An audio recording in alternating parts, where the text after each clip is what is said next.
My name is Bernie Ellis. I'm 58 years old. I've been privileged to live on this farm almost 40 years now.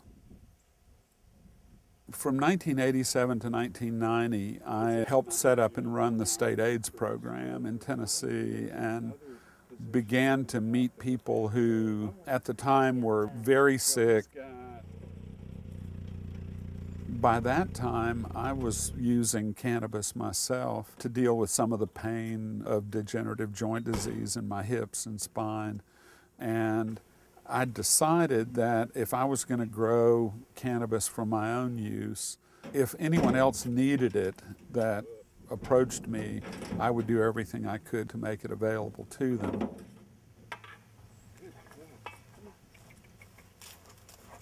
On August 28th, 2002, I had gotten up early and was bush hogging one of my fields, cutting the hay in one of my fields. And I saw a helicopter flying very low over the farm and pretty much knew what was going on. The judge did indicate that even though I was getting 4 years of probation, he did want me to spend 18 months of that in a Federal Bureau of Prisons halfway house.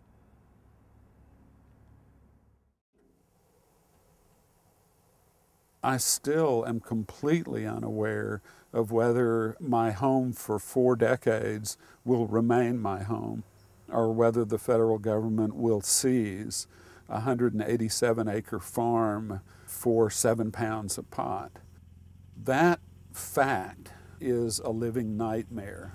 And none of this has anything to do with my farm having been purchased with ill-gotten gains. The government never alleged that here. It's simply a case that they can seize it, and they will if they're allowed to. And my little conservative Middle Tennessee farm community is still American enough to say, we know this man, we're glad he's back, and we support what he did because of who he is and because of who he helped.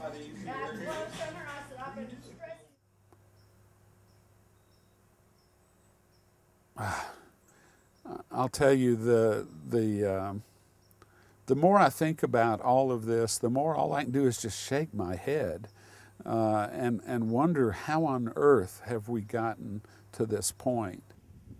I really do hope at some point in the near future we can look back on this situation with some sense of propriety, some sense of fair measure, some sense of mercy, and say, how did we get this so wrong?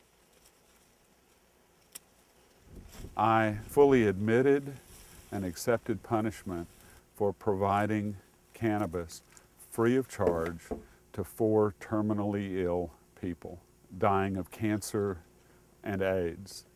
I'm not sure how much punishment is appropriate for that action. I don't believe losing everything I own and everything I cherish and everything I'm a part of is an appropriate response for acting to ease pain and suffering of sick people.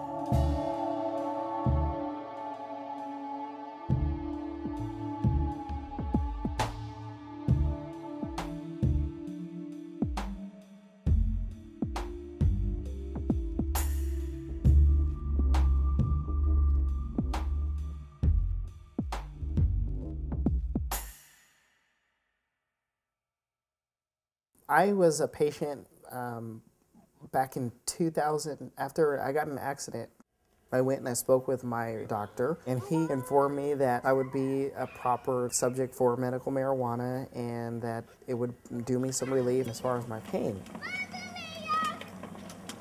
Once I started getting my migraines, At first, they tried to get me on 2 types of medicine, and I tried them, and it just didn't seem like it helped, so I was just like, it's not even worth it. Once Ronnie told me that I could possibly take medical marijuana for my migraines, it was something I talked to my doctor about too.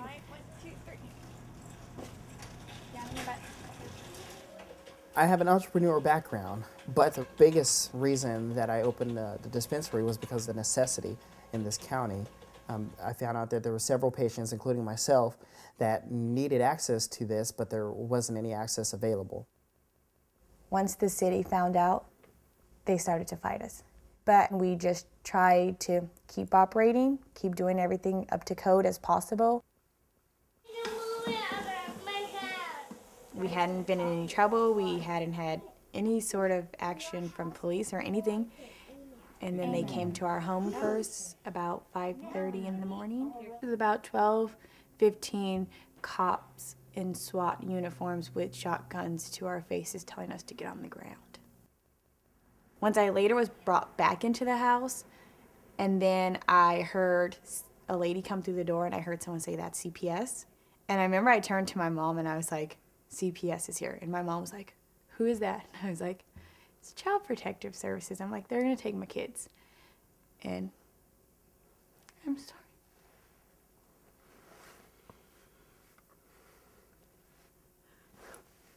To have someone come into our house and say, "You're not a fit parent and you're guilty automatically, we're taking your kids," and there was absolutely nothing we could do about it. And there was no way I could even explain to my girls. It was just unbelievable. The judge said that I would be on a $350,000 bond and that I would have a supervised release, which includes the GPS monitoring. I have to test as well. I have to go to drug testing. So I have to stay free of any type of medical marijuana. I have to also be very careful about the prescription medicines that I take, because it could trigger the drug testing, for some type of other chemicals. I just mainly want people to realize that I'm not a bad person because I take marijuana for my migraines. I just do it like any normal person that takes prescription Vicodin. We are your average American citizens, trying to raise our family and trying not to be in pain.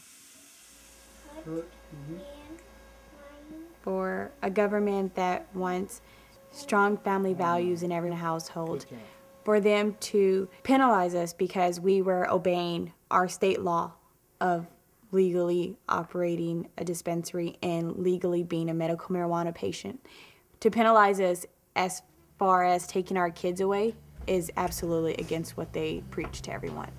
If we didn't hurt anyone, we ran a business as up to par as we could, and we tried to take care of our kids and raise them in a Christian home, then we did nothing wrong. Love you.